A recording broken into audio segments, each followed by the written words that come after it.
Stellar Blade, an underrated game that you've probably never seen gameplay of, but might have heard of how good the combat and soundtrack is. If not, you definitely have seen the latter videos. Anyways, the game is known for its modding community, mostly mods that change Eve's outfit. So while searching through Nexus, I found a mod that caught my eye, a mod that changed how the game was played. The first person mod by EAZEN, or EAZEN. Sorry if I butcher your name. So with no videos on Stellar Blade uploaded on the site, and a man who has nothing to lose, I decided to download the mod and make the first ever video on Stellar Blade. Since I want to make this a challenge, I'll be playing on Stellar Blade's hardest difficulty without using a New Game Plus save. This means that I'll be starting with no upgrades, skills, equipment, and the enemies are much more tankier and they hit harder. Hard mode is basically meant for New Game Plus since it's unlocked after beating the game once. I'll also be going for the Making New Memories ending, which requires us to collect a bunch of lore to increase someone's affinity meter to 100%. So that begs the question, can you beat Stellar Blade in first person? I'll also be breaking down the story as we go along, as you get 2 videos in one. So without further ado, we begin our playthrough. The game starts off with a fleet of ships flying over Earth. These ships are carrying a team known as the 7th Airborne Squad that are on a mission to capture or dispatch the Elder Naytiba. While entering the atmosphere, they suddenly get shot by anti-aerial missiles, destroying most of its commanding ships. With no other choice, the ships eject the drop pods down to Earth as we see one get instantly obliterated. We then get a shot of all the ejected drop pods getting blown out of the sky and all the Airborne Squad members' life signals going out as the drop pod we've been following hits the ground. As we wake up, we try to open the hatch, but to no avail. After giving up, the hatch door begins to open and we are introduced to Taki, the leader of the 7th Airborne Squad, who rescues us from the push not pull door as we get a quicktime event to take her hand. Passing the quicktime event, we are pulled out of the drop pod and we get a better look at. Sorry about that. Eve, the protagonist of Stellar Blade and what I would look like if I took estrogen for 10 months straight. Anyways, we get a better glimpse of what was shooting down our ships as we storm the beach like it's D-Day. Putting us straight into it, we fight our first enemies who don't prove a challenge against us. As we push up the beach, we see a member of our squad get sent back to the lobby by a Naytiba, as it looks at us like we called it some type of slur. Rushing us, we parry its attack and avenge our fallen comrade. During our next fight, we learn about beta skills that deal heavy damage and are charged by attacking enemies and other means later in the game. After using a skill to obliterate that Naytiba, Eve begins to feel pain as if we were the ones that received the beta skill to the torso. Taki then throws us a health potion so we can heal our wounds. While healing ourselves, more Naytibas show up to take a hit of our potion. With them being tutorial level enemies, we take care of them and continue our journey towards the rendezvous point. While running up the hill and not paying attention where I'm going, I get hit by a crashing airborne squadron ship and it lands us our first death of the challenge. Back at the hill, we avoid the ship this time and continue sprinting towards the objective. When we reach the rendezvous point, we see our squad mates fighting off what seems to be an Alpha Naytiba. As the fight goes on, one of the airborne fleets land on top of the battle, killing our squad, leaving Eve and Taki as the only members left of the 7th Airborne Squad. As Taki is telling Eve to lock back in to continue their mission, they are interrupted by the Kool-Aid Man with Flesh. Surprised the Alpha survived the crash, Eve and Taki team up as we take on our first boss fight of the game. The boss fight against the Brute isn't so tough, since it's still the tutorial. I just let Taki take its aggro, while I slowly take the Brute's health down. Successfully using Taki as bait, we get our first Retribution, which takes a chunk of the boss's health down. After a few minutes of swiping and another Retribution, the Brute does a spin attack and I think kills us? I don't know, its health wasn't low and mine was, so I assume the game just helped me out here. Anyways, Eve and Taki do an Arkham Asylum team-up style finisher to slay the Brute just to find out that it wasn't an alpha, just a strong Naytiba that caused serious damage to Eve's body frame. About to leave, Taki hears something as we get blasted to the ground by an unknown force. When the smoke clears, we get a good look at the Naytiba that targeted us. Knowing that Eve isn't fit to fight, Taki challenges the Naytiba, but the Naytiba ignores her and goes after Eve instead. As the Naytiba flies towards Eve, Taki steps in and loses an arm. After saving Eve, Taki gets stabbed and tells Eve to get out of there as the title screen appears, ending the tutorial and the beginning of our pain and motion sickness. After the events at the beach, we are shown a ship flying through EIDOS 7, a desolate, gloomy city that served as the final battlefield of civilization. As the ship prepares to land, we are introduced to Adam, a scavenger who will be assisting Eve throughout the game with his drone. Our objective in EIDOS 7 is to retrieve a hypercell and defeat the Alpha Naytiba in the area. As Eve, steps out of the ship, she gets distracted by the rainfall, and we learn that she has never been on Earth until now. There's nothing like seeing your friends die as a warm welcome to Earth, I guess. After Adam reminds Eve we have a mission to do here, we walk into a shop where we find a soldier who conveniently has a passcode on them. After fighting Stickdrift and entering the code, we can now proceed deeper into the city where we find a drone that, when destroyed, drops us our first tumbler expansion module, which allows us to increase our health potion quantity if we find enough of them. After defeating our first enemy in 807, we find a Legion camp, a place where we can rest, buy items, and spend skill points. Resting at the camp, we get a flashback of the evil Big Bird as it gets shot at by Adam on a hoverbike. While the Naytiba is dazed, Adam swoops in and saves Eve, which explains how Eve escaped the beach alive. As we wake back up from the nightmare of what's to come, we get off the chair and spend our skill points on the perfect dodge skill. Continuing our journey through the city, we greet the locals by drop-kicking them, but our plan didn't work out the next 2 times. After greeting the Hydra the British way instead, we encounter one of the few glitches this mod has to offer. Sometimes after performing a retribution or finisher, the camera will rotate 90 degrees, and during this time of recording the challenge, I didn't know how to fix it. Now playing like an owl, we push forward and eventually find a fusion cell under the hood of a car. Fusion cells are used to generate power in this universe. Shortly after retrieving the fusion cell, we are ambushed by a group of Naytibas, which is probably what we want to avoid since we're playing in first person and our camera is sideways. During our first attempt, our camera goes back to normal as we don't pay attention to our surroundings and get stabbed in our back. After dying a couple more times, we try using the explosive barrels in the arena that don't really do anything besides damage us. After serving coke the old-fashioned way and thinking we're making progress, the big spider ruins the fun and sends us back to the start of the ambush. Near the end of the ambush again, and out of health potions, we defeat the mutated creeper as another Naytiba breaks out of its mold. Mad that we woke it from its slumber, it puts us to sleep. Twice. Successfully going through the ambush once more, we hit a retribution on the Heavy Guardian and strike him down, ending the ambush segment. After reconsidering doing this challenge and walking down this alley, we kill this Guardian and find one of the fallen angels. These are airborne squad members from previous expeditions that did not survive. We take the Angel's beta core to increase our progress of upgrading our own. Continuing through the city, we arrive at the library, where we return our book that's been long overdue. Leaving the library, we see that the road leading to our objective has been destroyed, and with no other options, we decide to use a parking tower to get across to the other side. Before heading up the parking tower, we find a fallen angel under the stairs as we get a body core upgrade from them. Heading up the stairs, we find a supply camp, which is like a Legion camp, but bigger, and set up by previous airborne squad members that highlights an area of interest or whatever is coming that is very dangerous. Resting at the camp, we get a cutscene that gives us more context on why Eve and Adam are teaming up. Adam used all the exospine materials that he's been collecting to fix Eve, and in return, Eve will help Adam on his mission to retrieve a hypercell under the Hall of Records. After Eve shows Adam how appreciative she is,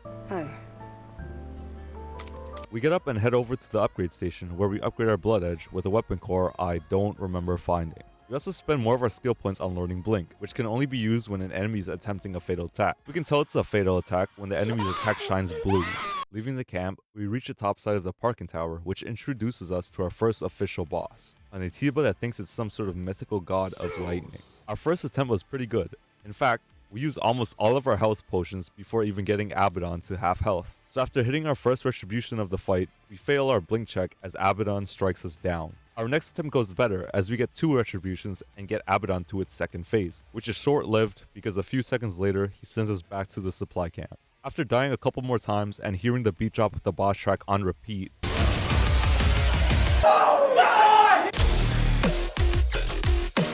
we finally take down Abaddon as its goofy eye hits the exploding barrels so we can go in for the final blow. Passing the quick time event, we cut the Naytiba in half and enter our first official boss fight as we look up into the rainy sky, remembering Reach and thinking about what we've gotten ourselves into with this challenge. After all, this wasn't even an alpha, so what can we even expect from an actual one? Things will only get harder. Yes, Adam. Yes, it will. Moving on, Adam scans the area and tells us there's a monorail that will take us to the Hall of Records, telling us to stay positive. Positive. Sure. We spend our skill points and upgrade our Blood Edge as we head down the other side of the parking tower, greeting the locals and making it back onto the street, where we get ambushed by a horse-like Naytiba. After a successful retribution, we continue through the city into an underpass where we find another fallen angel and obtain a body core upgrade. Getting distracted while making our way towards the main path, we find a fallen angel in a small bar. Finding 3 body cores, we finally get our first maximum health increase. Back on the main path, we find the horse Naytiba standing between us and a fusion cell. After cutting it open, we retrieve the fusion cell, which allows us to enter the abandoned station. Arriving at the platform, we try calling the tram, but there is no power. So heading over to the nearby maintenance room, we restore the power by playing a minigame. Now with the power on, we call the tram once again so we can head over to the next area of 807. While on the monorail, we get another flashback of Taki's sacrifice at the beach, just before Adam checks in on us. Brushing it off, we look towards the damaged city as Adam asks us what we would do once we defeat the Alpha. Eve says that all airborne squad members exist for one sole purpose. All we must do is complete the mission. And their mission is to snuff out another species. Arriving at our destination, Pedalos Plaza, we see that the whole commercial sector has been submerged underwater. Starting our journey through the plaza, we greet the locals with our blade and find another beta core from a fallen angel. We also find a code on a Legion soldier which can be used on a gate nearby. Opening the gate, we find our next supply camp where we expand our gear sockets by one. And resting triggers a cutscene where Eve asks Adam why he saved her. He replies that it felt like he was meant to, which has us thinking about that answer and if he's hiding something. Well, only time will tell. What? What? No, seriously, the code for the lock is the time showing on the clock. Moving on, we get a glimpse of the Hall of Records before finding our next fallen angel that increases our beta charge by 1. Finally reaching the Hall of Records and losing our head, we get ambushed yet again by a few creepers. After defeating them, we try entering the Hall of Records, but it seems to be locked due to having no power. Frustrated, we attack the statue that's oddly shaped as an enemy as we find a Legion soldier carrying a passcode. Heading down to the generator room, we enter the code which reveals a fusion cell behind the gate. Plugging the fusion cell in the generator to restore the power, we make our way down into the Hall of Records. Now in the Hall of Records, we begin to walk towards the end of the room as an automated voice on the intercom tells us the lore of the body cell. We learn that sometime in the 22nd century, advanced global warming threatened life for humanity. As a response, Mother Sphere, the mother of all humanity, created the body cell. The body cell replaced the heart and made it possible to survive in environments without oxygen or water. It stopped aging and disease, even helped humanity withstand the crushing pressures of the deepest oceans and float around in space without a need of a spacesuit. I have no idea what that was all about. Oh, come on, Eve. Were you not listening to the voice message during the long walk here? Anyways, we grab the hypercell, but removing it causes an alarm to go off. We find out the alarm does not mean a boss fight is about to happen, as Adam says the emergency power is about to run out. Running towards the exit, we make it out as Adam thanks Eve and says that retrieving the hypercell will do a lot of good. Okay. Moving on, we encounter our second boss fight. The boss is similar to the horse, but it has needles for a head and it spits out poison. The boss fight starts off well if we ignore the amount of health potions used, as we get our first retribution of the fight. We dodge its fatal charging attack as the corruptor falls on the ground so we can hack away at its health, which leads to a few perfect parries as we get our second retribution of the fight, and a few more parries awarded us our third retribution of the fight. After kicking the corruptor in the needles and a successful blink, we get our fourth retribution, but all good things come to an end as greed takes over and lands us our first death against the corruptor. On our second attempt, we took it more patiently as we hit our perfect parries. We get our retribution to finish off the boss fight as we get a quick time event. With our quick reflexes, we parry the Natiba as we slice it open, squirting Baja Blast all over the streets of 807 and ending the corruptor boss fight. Carrying on through the alleyway, we find a fallen angel in a nearby shop, which helps us increase our beta core progression. Exiting the shop, we get jump scared by a Natiba as it instantly kills us. Coming back for round 2 and expecting the attack, we parry this pixel peeker as we give it a taste of its own medicine and not instantly kill it. After defeating the Natiba, we make our way onto the highway where we find another drone which drops us a tumbler expansion module. Continuing down the road, we make it to the construction zone. Here, we must build a bridge using the cranes so we can enter the sewage facility. At a supply camp, we finally ask Adam where he's going to use the hypercell, but he dodges the question by saying he'll explain more later. Before checking on the crane operating system, we upgrade our blood edge and spend our skill points. Oh yeah, we also stole a drone's tumbler expansion module so we can finally expand our... After fighting stick drift, we increase the amount of health potions we can carry. Interacting with the crane operating system, we realize that we're not certified to control one. Being the bad employees that we are, we must commit identity theft by finding 3 ID cards nearby in order to control the cranes. At our first building, we slapped and penetrated this Natiba's keister as they were guarding the first ID card. Heading down and making our way to the next building, we run into a few Natibas. After dispatching them successfully, we make our way up, greeting this Natiba with our foot, and wake Sleeping Beauty guarding the chest. Opening the chest, we get our second crane ID card. Onto our third and final ID card, we head up an elevator and at the top, a cutscene triggers. From here, we get a better look at the destroyed buildings of 807, as we imagine what it was like before the war. Before collecting the final ID card, we take a break on the couch, looking towards the city as we imagine what life would be like if I beat this challenge and if I finish trimming and editing this video. It's hard to imagine. Leaving the couch, we open the chest to retrieve the final ID card so we can operate the cranes. Back at the control panel, we move one of the cranes towards the building so we could use the metal beam to hop in one of the rooms. Defeating the squatter, we find a fallen angel to restart our body core upgrade progression. Moving the other crane towards the sewage facility, we cross the metal beam and enter the city underground sector. We stop by a Legion camp to learn our final beta skill before heading deeper into the sector. After slaying some Naytibas, we find a drone nearby, and as tradition, we beat it up and steal its Tumblr expansion module. Not long after, we find a fallen angel and take its body core. Continuing through the sewer, a pillar collapses as we use it as a bridge to get to the other side. After doing a little parkour, we find yet another fallen angel to increase our beta core. Moving on, we find a pit that we must fill with water in order to continue. We find the floodgate key on a nearby Legion soldier, and using the key, we fill just enough water to jump down, but not enough to reach the exit. Underwater, we find another floodgate key, and using this one, fills the drain once again. With enough water, we can finally make it to the ledge we couldn't reach before and exit the sewage facility. Outside, Adam tells us that we're near the Alpha's territory as we spot a drop pod belonging to the 5th Airborne Squad. Jumping down to investigate the crater, we make a pit stop at the nearby supply camp when Adam tells us that he's picking up a distress signal coming from the drop pod. Running towards the drop pod in hopes to find another survivor, Adam uses his scanner as we hear banging from the inside of the drop pod. At least we think, until we see where the actual banging is coming from. The Alpha Naytiba, the target we've been after since landing on 807. The Alpha wastes no time as it jumps from the top ropes, giving us a quick time event. Passing the quick time event, we dodge the Alpha's attack as we do our best Leon Kennedy impression and begin our first Alpha boss fight. The start of the boss fight goes well as we use almost all of our health potions just before the boss tries to use us as a chair. Dodging one of its attacks, we get behind them as we hit it from the back. Not liking it, the Alpha slams the ground, ending attempt number 1. During attempt number 2, we try giving the Alpha back shots again, but our plan backfires as it starts giving us front shots. After the Alpha uses us as a desk a couple more times, we hit our first retribution, which takes a good portion of its health. Dwindling its health a little bit more, the Alpha begins phase 2. After the Alpha shows us its best Beyblade impression, we hit our last retribution and perform a fatality by cutting off its face. And to finish it off, we rip the Alpha core out of its head and drop the Gigas on our 9th attempt, ending our first Alpha battle and many more to come. Picking up the Alpha core, Adam begins to act strange, like he's hiding something from us. Just before telling us the truth, we hear knocking coming from the drop pod. Running towards the drop pod and opening the door, we see a woman dressed in a bunny magician outfit fly out of the pod, and we are introduced to our next companion, Lily Artemis II, an airborne engineer of the 5th Airborne Squad. Taking her back to the ship, we learn that Lily's been in the drop pod for almost 2 years. Wow, she missed the beginning of my channel.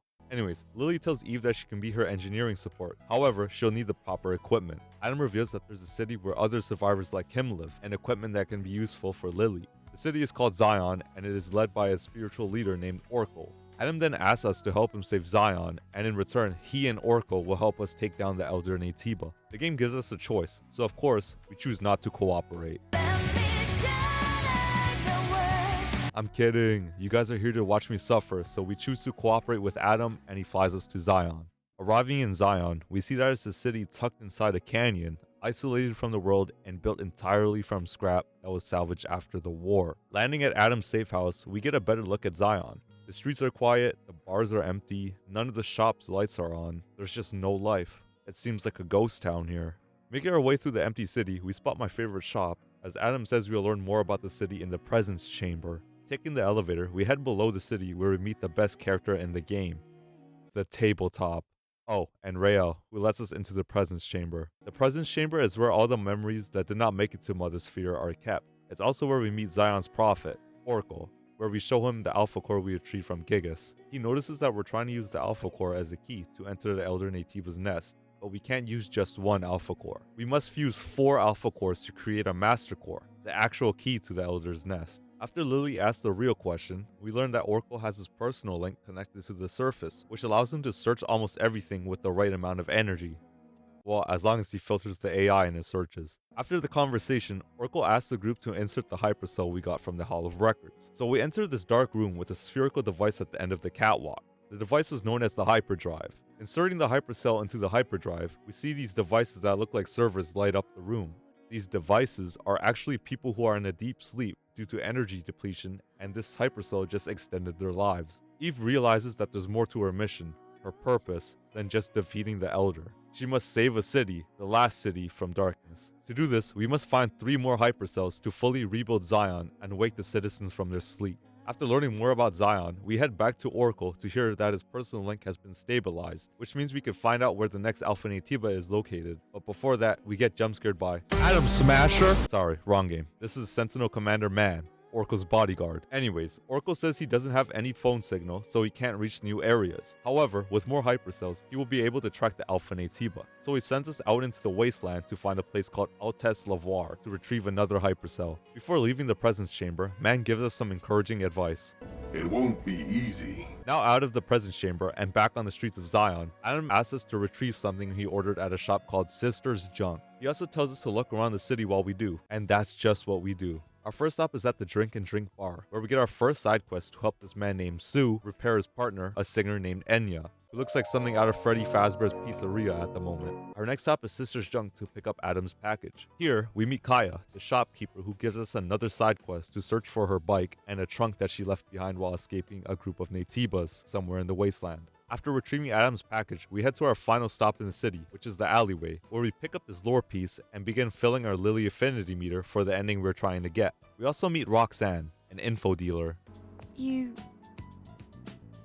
don't seem very likable. Here, we buy all her lore pieces to increase Lily's meter even more. On our way back to Adam's safe house, we find more lore to increase the affinity meter. Now back at the safe house, we see Lily modifying Adam's drone. When we extend our arm towards it, the drone attaches to us as Lily shares that she upgraded the drone to shoot long-range projectiles, basically acting as our ranged attack. We then get some targets to shoot at, but we find out that we are forced to third person while using the drone as a weapon. With no other workaround, we can only use the drone when it's needed. After hitting the aim labs, we upgrade the drone and our blood edge. We also ask Lily to help us fix Enya since she's an engineer. Agreeing, she then asks us to collect some resources scattered around the wasteland first. Finally, we give Adam his package as we are ready to embark for the wasteland. But he tells us there's a problem with the tetrapod steering system and we won't be able to leave just yet. Impatient and in desperate need of some steps, we decided to just walk there. Adam agrees and says he'll be guiding us with the drone as we begin our journey into the wasteland.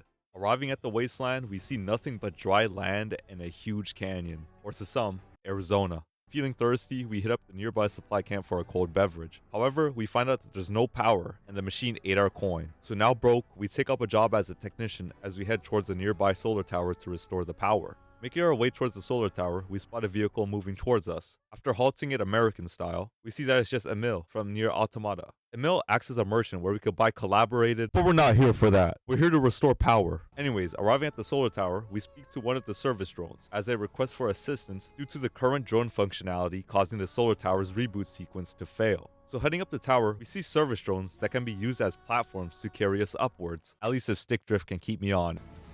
Eventually, we make it at the top of the tower to find a service drone under some rubble. Helping the drone, it resumes its maintenance on the tower as we press this button, rebooting the solar tower and giving power to all the supply camps in the wasteland. After winning Administrator of the Month, we start heading towards one of the camps, but Emil never forgets.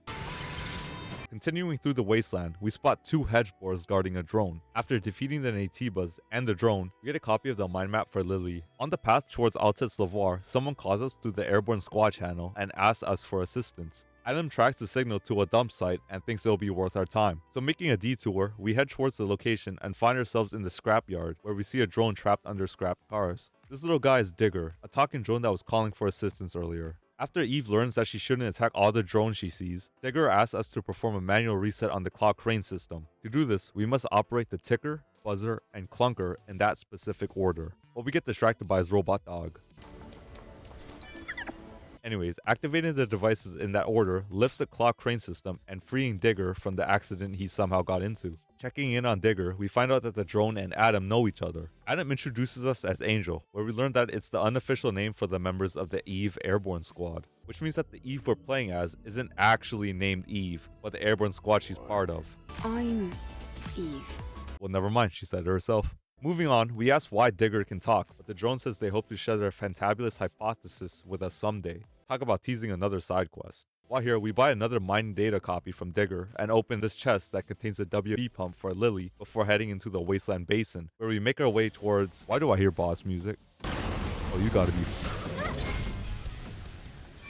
And just like that, the yellow corruptor goes down and we collect the Holiday Rabbit nanosuit. This doesn't give any advantages, but I sure as hell look good.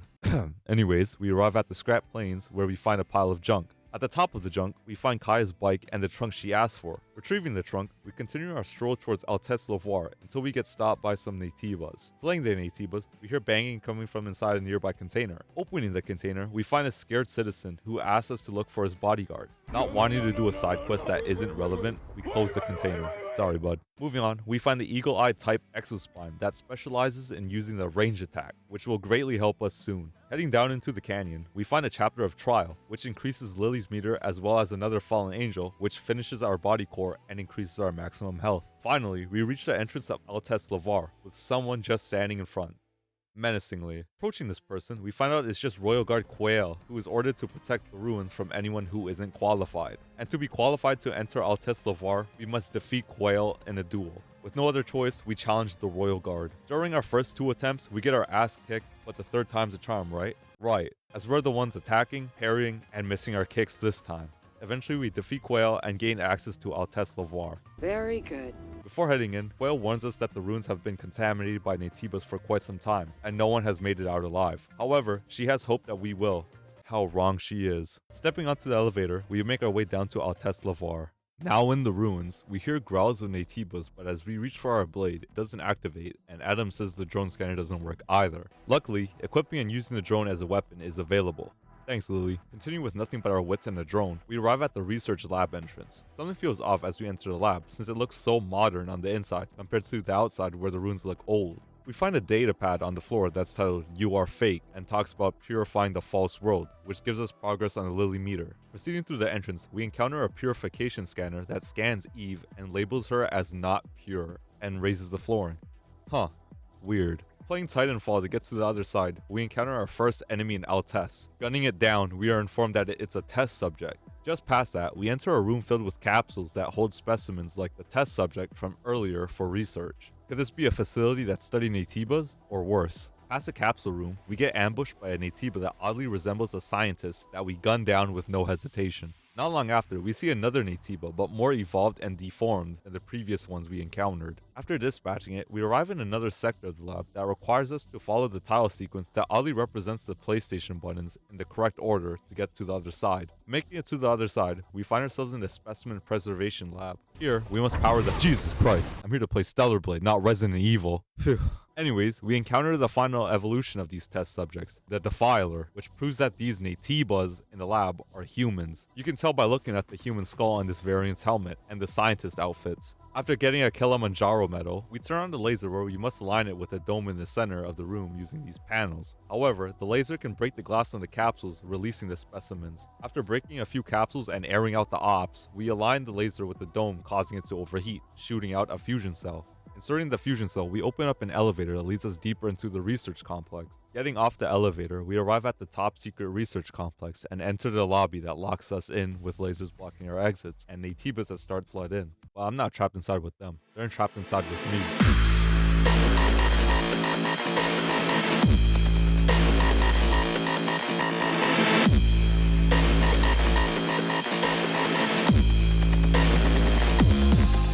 Playing a round of COD Zombies, we turn on the elevator, and on the second floor, we encounter a hive. Shooting at its obvious weak points, we get rid of the hive, dropping the bridge so we can continue on, right after a failed jump scare attempt.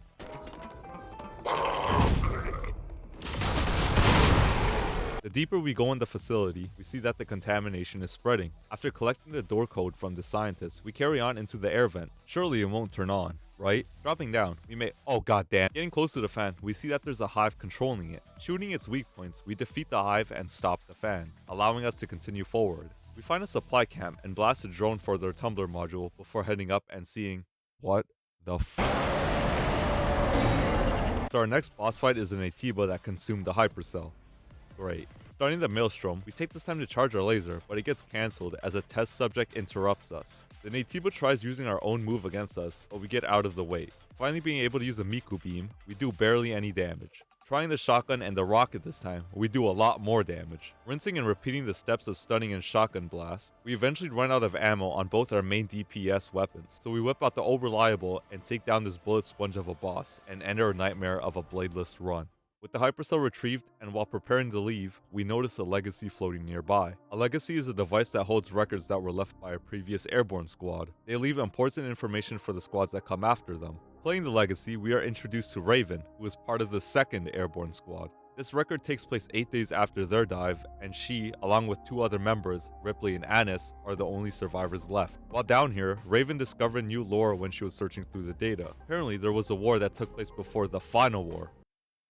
Duh. This war was between humanity and EIDOS, androids created by humans. The humans lost the war, but the ones who survived hid in underground facilities such as the one we're currently in. But something unexpected turned the tide of the war. The Tibas, the enemies we're fighting, appeared out of nowhere and brought destruction of the androids. With the Tibas clutching up, mankind was able to escape to the colony. That's all we learn, as Raven says she'll continue investigating the origin of Tibas and ends the legacy there. Leaving ALTESS LEVOIRE, we make huge progress on Lily's meter and upgrade our blood edge before making our way back to XION. Now in XION, we give Lily the resources from the wasteland she asks for as she begins fixing Enya with an anxious Sue watching over her. After fixing her, Sue rushes to the workbench as Enya says she can feel for the first time in a while. Most importantly, she can feel Sue and how warm his hands are. With a successful repair job from Lily, we finish the first quest of Enya and Sue's storyline and gain progress for Lily's meter. Moving on, we visit Kaya to give back the trunk we found and tell her that the bike was unsalvageable. Kaya says the trunk is more important to her since it belonged to her sister, and we finish the first quest of Kaya's storyline. Back in the presence chamber, we head straight for the hyperdrive to insert the hypercell we retrieved from ALTESS LEVOIRE, which increases Xion's energy even more and gives Oracle enough signal to find our next alpha Natiba, a sewage treatment facility and a train graveyard in the old city center called Matrix 11. Leaving the presence chamber, we notice that the streets of Xion are more alive as we see more citizens roaming around, street vendors' lights are on, and even more side quests to be overwhelmed by. I promise this will be worth it for the endgame. So let's speedrun them. Our first stop is at the Drink and Drink bar, where we continue the Enya and Sue storyline as Enya speculates that Sue is seeing someone else and asks us to investigate further. Next, we request to help the scavenger look for his partner that hasn't returned from looking for treasure in the forbidden area. Just outside the Drink and Drink bar, we spot Bo, Sue's friend that could help us in the cheating allegation. He says that Sue has been meeting up with a woman, but he isn't cheating. However, Bo says Sue has abandoned his post and hasn't been seen for a couple of days. We ask Bo who Sue's been meeting up with, but he doesn't know. So we ask every woman in Xion until one says she spotted Sue at Sister's Junk. At Sister's Junk, we ask Kaya why Sue was at the shop and says that Sue's been looking for a lower body exospine system for medical purposes. My man. Since Kaya doesn't sell one, she told Sue to look near the solar tower in the wasteland, and that's where we'll begin our search. Walking through Xion, we bump into a man named Kasim as he gets a good look at Eve. How dull. We see that he owns a hair salon called Gwen. Entering the salon to confront Kasim, he says our hair is full of potential, but that potential is hidden, causing him to say it's dull. We ask him to style it, but he doesn't have the proper tools at the moment. So we offer to help him retrieve the tools at the junkyard, and in return he'll style our hair. We also get a side quest from this guy to search for his missing squad in the oil storage facility. Before continuing these side quests, we visit Adam's safe house where Lily shows us her new invention, an alpha signal meter. It helps us pinpoint the alpha's location using its resonance from his alpha core. Lily also says she has one more thing to show us. Can you turn around for me? Ooh, you make it clap. He's tweaking. After Lily treats us like we're in some type of 20v1 video, we realize that she actually made some changes to our body cell to make us lighter. Wow, she could have just told us to go on a diet. Anyways, this unlocks the double jump ability, allowing us to traverse Matrix 11 with ease. But before that, we double jump our way back into the wasteland to do these side quests. Time for another speedrun. Our first stop is at the oil storage facility in search for the missing squad. We find the squad, well, not alive as... What was that? Oh, you gotta be. After round 2, we beat the Gigas and avenge the Sentinel Commander squad. On the way to our next objective, we find a fallen angel that increases our beta energy. Not long after, we find another one that starts the upgrade process once again. Now at the edge of the forbidden area, we head down to look for Cyrus's partner. At the bottom, we find Tommy laying on the ground as we check. Who's there? Oh, come on! This boss fight went a lot easier as we hit a retribution and kicked it in the testicles to finish it off. We take a close look at Tommy and find him deceased with a note saying he'll be giving his company to Cyrus and a passcode for a safe. Leaving the forbidden area, we make our way to the junkyard to collect a pair of scissors, a hair straightener, and a hairdryer for Kasim. After that, we head over to the scrapyard to speak to Digger as the little drone is ready to share his fantabulous hypothesis. Digger will be using a connection device that is designed to transmit network signals to Earth's orbit and allow the drone to contact Mother Sphere. Digger, you can't be serious. Digger asks us to retrieve network access codes from the solar tower in the Wasteland, Zion's scrap market, and the oasis of the Great Desert. Knowing this might end horribly wrong, we accept it anyways. Moving on, we start investigating near the solar tower in search of Sue. We find his weapon, detonate T-Buzz, and a note that says he's planning to search the solar tower's west region. Before heading to the west region, we grab the first network access code for Digger from inside the solar tower. Continuing the search, we are led to a nearby ship wreckage in the Great Canyon. Entering the ship, we see a blood trail leading into a cargo container. Following the trail, we find an injured Sue sitting next to a pair of legs. He says that he found the legs for Enya, but it was pointless since he's too weak to make it back. Luckily, we found him and took him back to Zion, just after stealing this drone's Tumblr expansion module. Back in Zion, we give the Sentinel commander his squad's memory sticks to complete the urgent information quest. We then give Kasim the tools we found in the junkyard to style our hair. Walking up to the chair, hoping he at least washed the tools, we look through the many styles as we decide on the originative design, making Eve's hair less dull and completing the first customer quest. We head over to the drink and drink bar to give Cyrus Tommy's testament and complete the Life of the Scavenger's quest. Still in the bar, we ask Sue to bring in the gift he has for Enya. Thanking him, she tells Sue to never do that again, as walking is meaningless if it means losing him. It's a sweet gesture since he just wants to see Enya walk again. And with that, we finish the next quest of the Sue and Enya's storyline. Lastly, we collect the second network access code at the scrap market for Digger.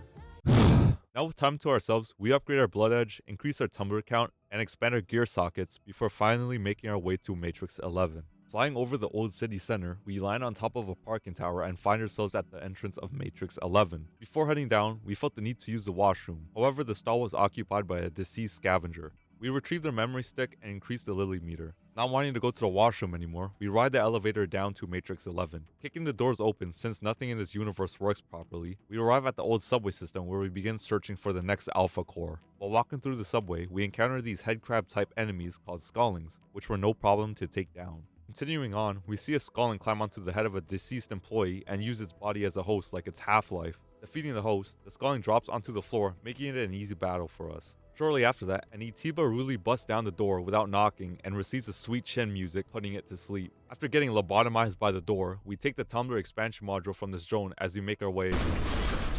Seriously, does anyone knock here in Matrix 11? After defeating the Skulling, we rest at this camp to refill all of our equipment. Leaving the camp, we come face to face with a train that starts barreling towards us as the camera spins the opposite direction for some reason. The train narrowly hits us and ends up smashing through some rubble, creating a new path for us. In the burning train, we find an exospine that specializes in guarding and dodging, which is very helpful for us when fully upgraded. We then enter a room with a dead Legion soldier that holds a passcode for a locker in the landfill next to us. Entering the landfill, we murder these joyous round Natibas that kind of look like Mike Wazowski if he quit his job as a scare assistant and worked at a landfill. Opening the door, we see even more headcrab Natibas guarding a locker. Jumping in like Scrooge McDuck does in his safe, we get an early pick and defeat the Natibas. More spawn in as we get stunned and almost die as we dodge this guy's fatal swing and heal ourselves back to full. Timing an easy parry, the Natiba gets lost in the sauce as we counter it and stab it in the back. After defeating the Natibas and their headcrabs, we use the code we found earlier to open the locker and obtain a fusion cell. Using the fusion cell on this door, we make it outside.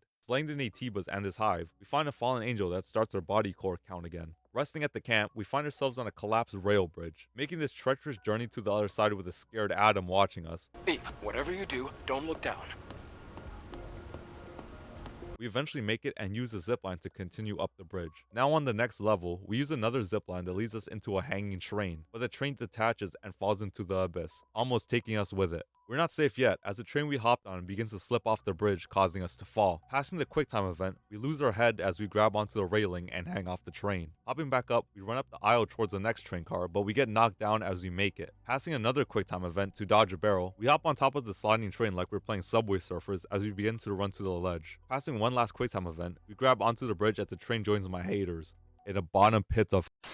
Jeez, that was a bit too far. Computer, make sure the viewer likes and subscribes so they don't miss any more videos. Anyways, we pull ourselves up onto the bridge and make our way to the nearby supply camp. Doing a little bit of parkour to avoid getting into any unnecessary battles and to save my sanity, we get a better look at the Great Desert, giving us enough time to reflect that we're almost halfway through the game and the hard parts, yes, hard parts, plural, is yet to come. Finishing our reflection, we find a fallen angel and take her beta core. Heading back indoors,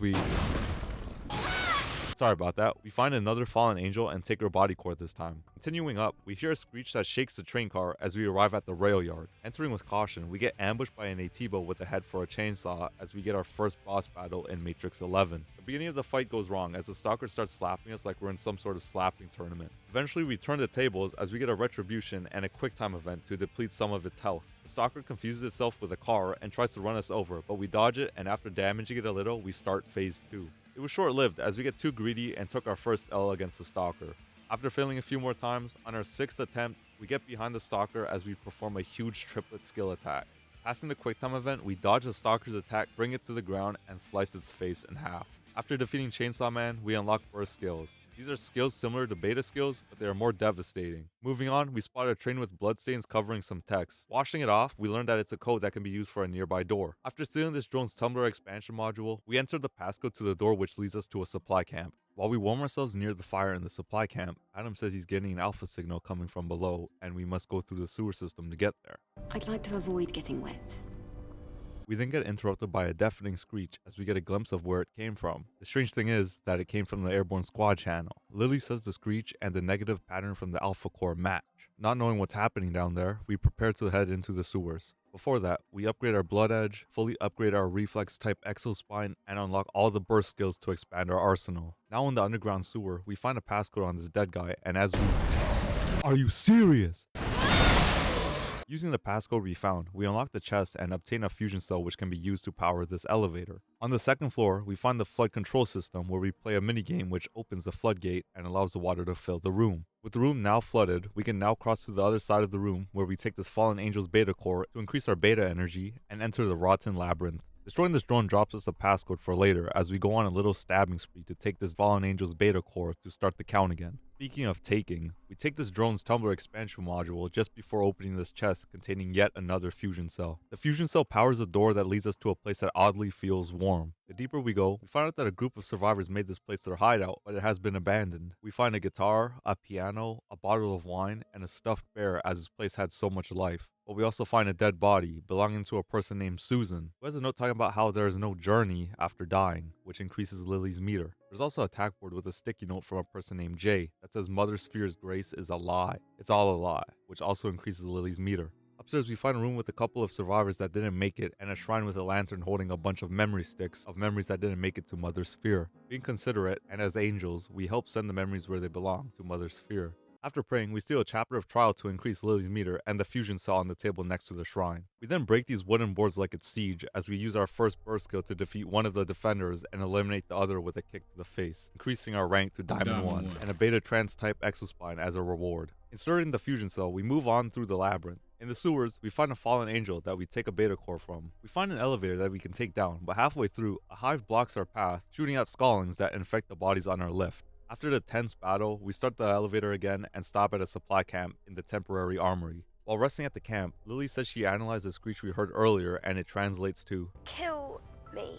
Huh, sounds like me during work. Anyways, we increase the amount of health potions we can carry by 1 just before entering the armory. Entering the armory, we are greeted by something that I cooked at Haidilao Hot Pot. Lighting its hammer on fire like it's about to cook us, it doesn't seem too happy that we've entered its armory. You already know the drill on how these boss fights go. We get the boss to its 2nd phase, we try our best not to get hit by the boss as my PC fights the amount of particles on screen. We hit a repulse and stun the boss, try not to get hit again and finally hit a retribution and defeat the boss on the first try. Wait, we beat the boss on the first try? Are we being serious right now? Wow, I guess so. Anyways, after doing our best Reinhardt impression, we take a slide down into the train graveyard where we steal this drone's Tumblr expansion module and take this fallen angel's body core to increase our maximum health. Leaving the train graveyard, the underwater filter stays on our screen, but sitting on this chair at camp fixes it. Moving on, the door behind us shuts as we get ambushed by a swarm of Naytibas. Dodging the Naytibas and passing this quicktime event, we strike an explosive barrel to stop the Naytibas, but causes a chain reaction throughout the facility. Almost falling to our doom while running, platform beneath us collapses as we slide down a long room with grinders. And let me tell you, trying to avoid these grinders in first person while also fighting stick drift was a butt-clenching experience.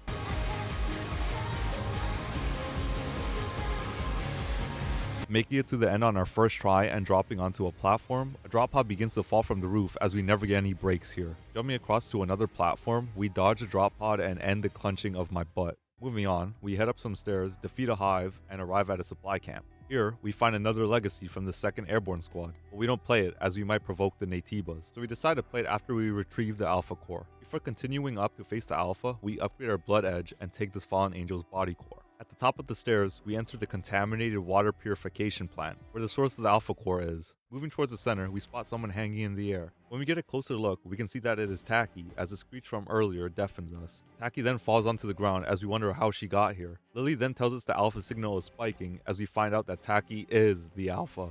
The corrupted Taki puts on her helmet and readies her blade as we prepare to fight against our friend.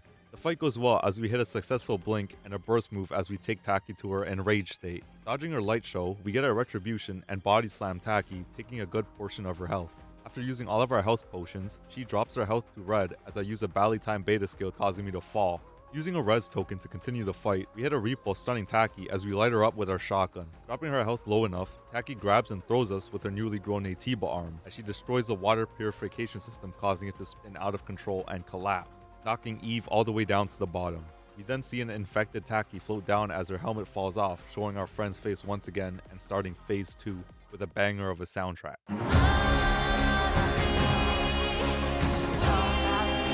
We didn't make it far as Taki defeated us. After dying a couple more times, we get a good run as we dodge Taki's ranged attack, use our tripling skill, and perfect blink followed up by a crescent slash ending the boss fight on our 7th attempt as we rip the Alpha Core out of Taki and ending the subjugation. We catch Taki as she's falling as a glitch affects Eve's eyes and ruins the moment. Glitch aside, Taki thanks us for freeing her and asks us to send her memories to Mother Sphere. We promise her as Taki is glad she'll be floating among the stars and proceeds to die in our arms. We take her memory stick as our friend begins to fade away. Back in Xion, we hand Taki's memory stick to Oracle as he begins studying why she transformed. He says it feels different from the Elder Naytiba, but he can make out an image of a Naytiba with black wings, the same Naytiba that attacked us back at the beach. He feels the hatred, but he can't feel the source. It isn't unusual that Naytibas find themselves at odds with humans, but this is different. Oracle says he can't track the Alpha Naytiba as he gives back Taki's memory stick, so we have no other choice but to retrieve another hypercell. Oracle sends us to the Great Desert in search for another facility called Abyss LEVOIRE. Now outside, Eve gets hellbent on finding and killing the Naytiba with black wings, as Adam says, The kind of mistake you can't make twice.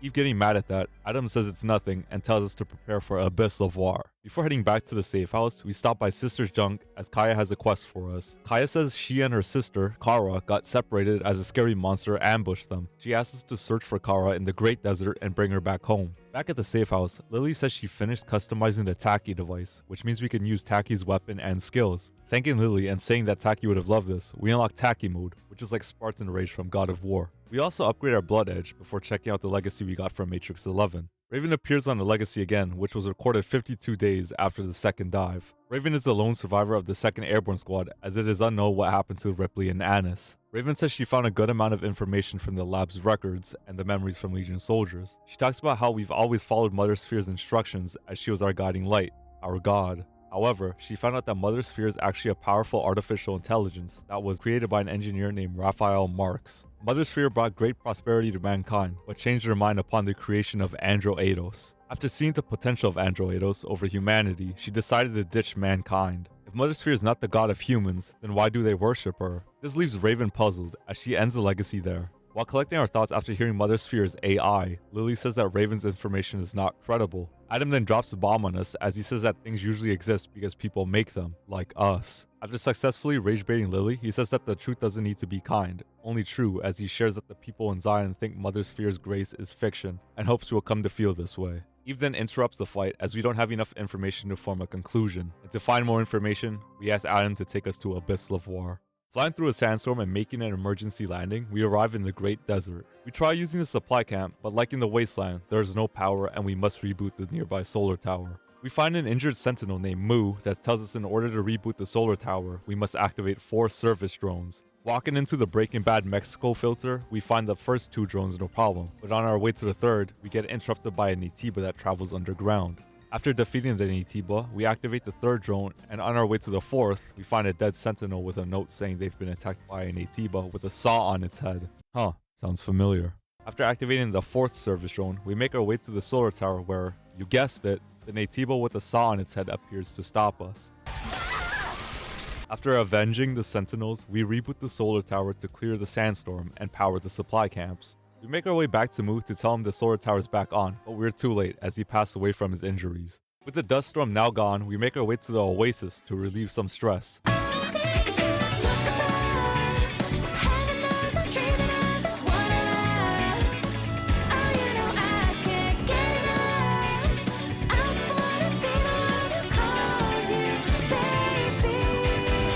Here we retrieve the final network access code for Digger and a hut that belongs to this fisherman that just keeps on fishing.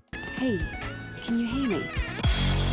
Leaving the oasis and arriving at the northern desert, we search the area in hopes to find Kaya's sister, Kara. Why do I hear boss music? You gotta be kidding me. We go Taki mode for the first time, but she'll be disappointed in us as the behemoth doesn't attack like it's Claire Obscure. On her next attempt, I nearly shat my pants as the behemoth leaves us one shot. Landing a burst skill, the behemoth enters phase 2 like it smelt catnip as it becomes hyper and treats us like a human scratch post. With no more health potions, we hit a retribution that does some good damage as we parry the impossible Claire Obscure attack, stunning it for a little bit as we get a quick time event. Passing the quick time event, we awkwardly stare at each other for a few seconds just before cancelling its lethal attack with our burst skill. Using Takimo to save us from death and to dish out additional damage, we parry just at the right moment and with the right amount of shield to leave us with just a sliver of health. The behemoth does its AoE attack, causing us to back off. Out of range, it starts using its range attacks, but with our quick reflexes, we dodge them. Performing another retribution and a burst skill, we end up choking as we fail a parry and perish. Luckily, we still have a res token, so we get back on our feet to continue the battle. After almost choking again, we defeat the overgrown Hyper Saber-Tooth Tiger on our 11th attempt. On the side of the arena, we find a deceased woman, and checking their credentials, we find out it's Kara, Kaya's sister. We take Kara's memory stick to give to Kaya when we get back to Zion. Moving on, we arrive at Abyss LEVOIRE, where we see another royal guard protecting the entrance. Not wasting any time, we get sent to Mother Sphere a couple of times before getting a good run as we parry her combo perfectly to get a retribution. That doesn't really affect our health. After a few triplets, we eventually deplete all of Royal Guard Shael's health and win the duel, gaining access into Abyss LEVOIRE. We step onto the elevator and begin our descent into the contaminated lab. Abyss LEVOIRE is just like ALTESS LEVOIRE. We can't use our blade and the drone scanner doesn't work. We find out that Lily is taking over for now as Adam is fixing the tetrapod. We continue through. Anyways, we end up in this room occupied by comically large razor blades. Lily guides us through the room until we reach the end where we see a hive controlling the fan pushing us back. We destroy almost all of its weak points, but we run out of slug rounds and are forced to use shotgun rounds. After trying to get one of the bullets to hit the weak point, we eventually destroy the hive and stop the fan and the saw blades. Going deeper into the lab, we arrive in the lobby where we try to move.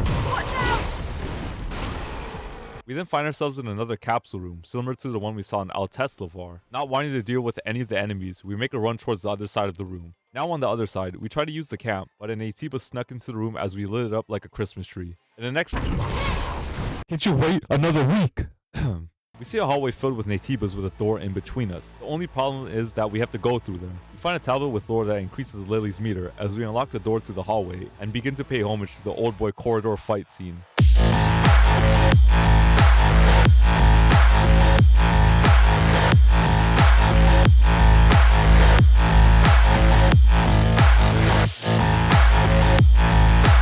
That battle was amazing!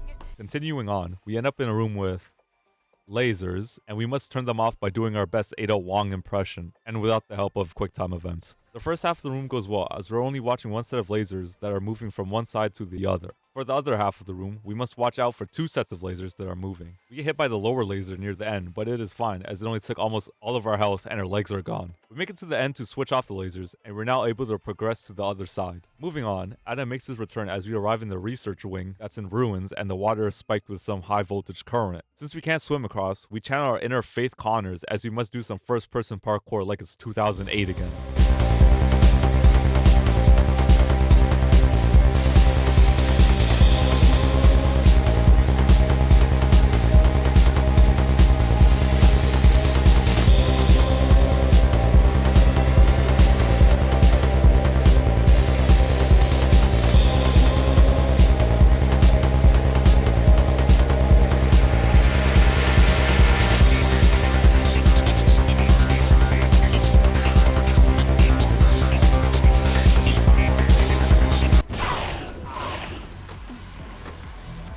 Finally make it across where we find a supply camp to rest at. In the next room, we stumble across yet another hypercell consuming bullet sponge abomination, which, to be honest, didn't take too long to kill the second time around. We retrieve the hypercell as we see another legacy floating nearby. Hopefully this one gives us more answers. This legacy was recorded 78 days after the second dive, and Raven says that she found more records regarding human history. After humanity was defeated during the war ignited by Mother Sphere, EIDOS declared themselves as a new human race on Earth. They made more progress and advanced humanity better than, well, humans. The real humans evacuated into underground facilities. Raphael Marx led some humans down here in Abyss LEVOIRE and waited for an opportunity to strike back. While waiting, the humans thought of a way to gain strength to face the androids through genetic engineering and rapid evolution. They turned into beings that lost everything except for brute strength and survival instinct. They became the monsters that we're fighting. They are the Naytibas.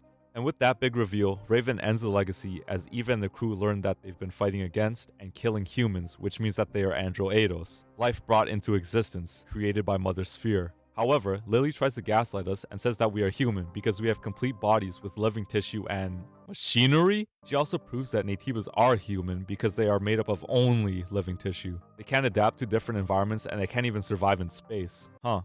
Someone didn't pay attention in class. Or the legacy.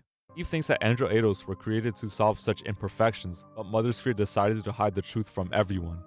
I need to think. Me too, Eve. Me too. Leaving Abyss LEVOIRE, the Lily meter goes up quite a bit as we head back to XION.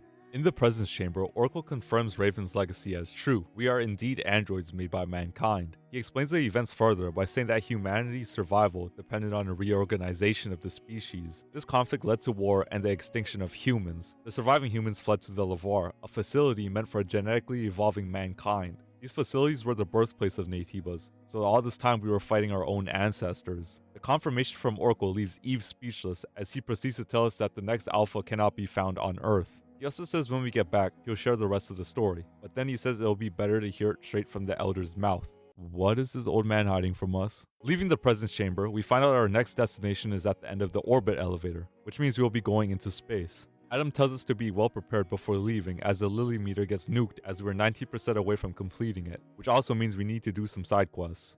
Time for another speedrun. First, we stop by Sister Junk to hand Kaya Kara's memory stick. We tell Kaya that her sister's death has been avenged, as she says her memory stick will live on in her, running their business together. With that, Kaya's storyline is finished. Next up, we hit up a preacher named Francis in a library as he believes that we're an angel sent by Mother Sphere to answer his call. Going with it, he sends us out to retrieve the Book of Faith from his brother's library in 807. We then speak to this little girl as she tells us a nice man told her to give us this recovery program to control the sewer device in the flooded plaza of 807. That's a bit strange. Now in 807, we head to the library to collect the Book of Faith. However, the regions have been crossed out and the preacher's brother, Felix, wrote that Mother Sphere is a false god that's trying to kill us, which also gives progress to Lily's meter. Moving on, we head over to the flooded plaza where we turn on the sewer device using the recovery program and drain the water, allowing us to explore the new area. We investigate the warehouse and the note given to us by the little girl, and we find a group of deceased survivors inside. Some have notes that talk about a she, which is highlighted in red, who's been chasing them and calling them traitors. Some survivors have pages from the Book of Faith that show that some of these people still believed in Mother Sphere and thought she would bring them salvation. We find out that these people didn't just drown. They were slaughtered by someone who carries a polymer plasma cutter, a blade that elite soldiers from Earth use. We think that the plaza was flooded on purpose to cover up a crime, but Adam says we shouldn't come to that conclusion yet since we don't have enough information. Back in Zion, we give the book of faith to the preacher who believes that his brother wouldn't do such a thing since he's so faithful. Next, we ask the little girl to describe the man that gave her the note and what he wanted. She says the man was wearing a mask, but she doesn't know what he wants. Eager to leave, we let the girl go as Eve wants to discover the truth. But we don't have time for that. We only started this questline for the Lily meter progress. Sorry if you wanted me to continue that questline. So moving on, we head back to the wasteland to visit Digger and give the little drone the network access codes. We play another minigame to activate the communication device, but it begins to overheat and explodes. We check on Digger as his fantabulous hypothesis didn't work. We suggest that watching the citizens of Zion go about their lives will help Digger understand what it means to be human. Digger thanks us for the advice as it prepares to leave for Zion, and we finish Digger's storyline. Back in Zion, we find Enya and Sue waiting for us at the safe house. They talk about a little drone.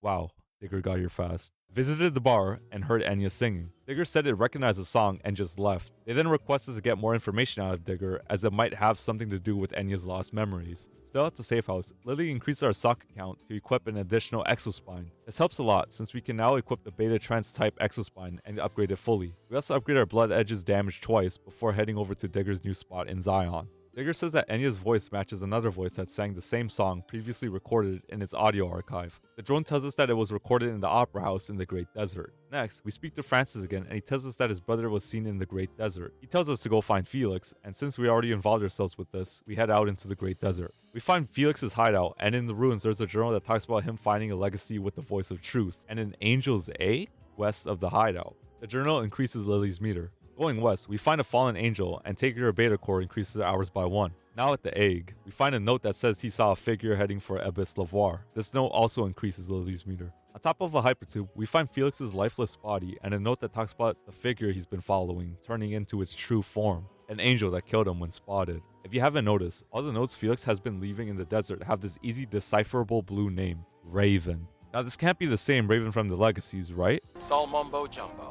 This increases Lily's meter as we find the legacy Felix mentioned in the journal next to him. The legacy talks about a traitor and the mission is impassable. This also increases Lily's meter. Finally, we head towards the opera house with a flock of thirsty Naytibas following us. Entering the opera house to escape the predators, we find recordings and posters that sound and look just like Enya, meaning the Enya here and the Enya in Zion are one and the same. We learned that the song is called Beyond Fate, and it proves just how important the song is to her since it's the only memory she had left. Back in Zion, we head over to the Drink and Drink bar where we break down Enya's past memory, where she was an artist in a piece called Madame Machine. Enya thinks that her past self is urging her with the song's title, Beyond Fate. After recovering her memory, we asked Enya to sing the song. Oh, I'd be happy to. And with that, Sue and Enya's storyline is finished. After that, we give Francis his brother's memory stick and tell him the whole story. Francis says Felix was just a madman and forgives him, ending their questline and ending our quest slot. Phew. Sorry for all the back and forths we've been doing. It was worth it. No more quests, I promise. Still in the library, we rob one of Francis's books, which gives us progress to the Lily meter. We then look around Zion for anything to finish off the meter.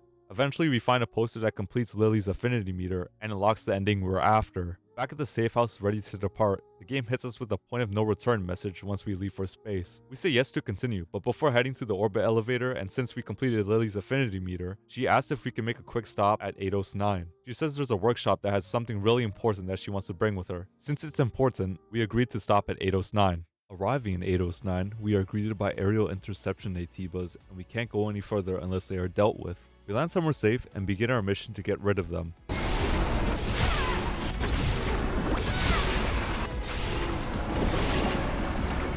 About halfway through, we take a ride on a broken roller coaster track. At the end of the track, we arrive in the submerged city. Not like we're already in it, but okay. Taking a few steps forward triggers an ambush, but unlike the first one in 807, we've come prepared.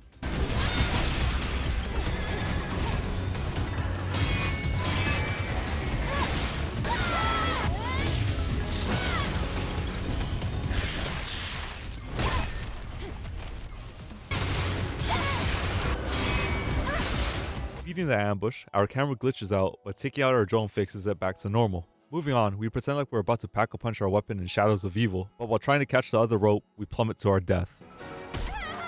Now on our second attempt, we die before even reaching the ropes, as we forget how to grab onto ledges.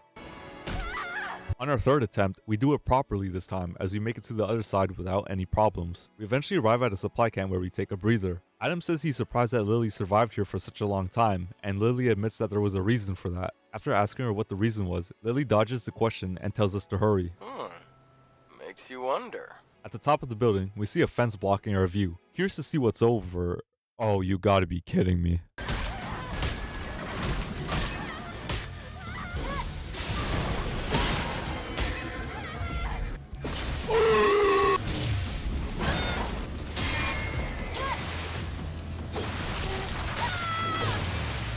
And with that, we beat the Corruptor for the third time and fling it like it's nothing, and...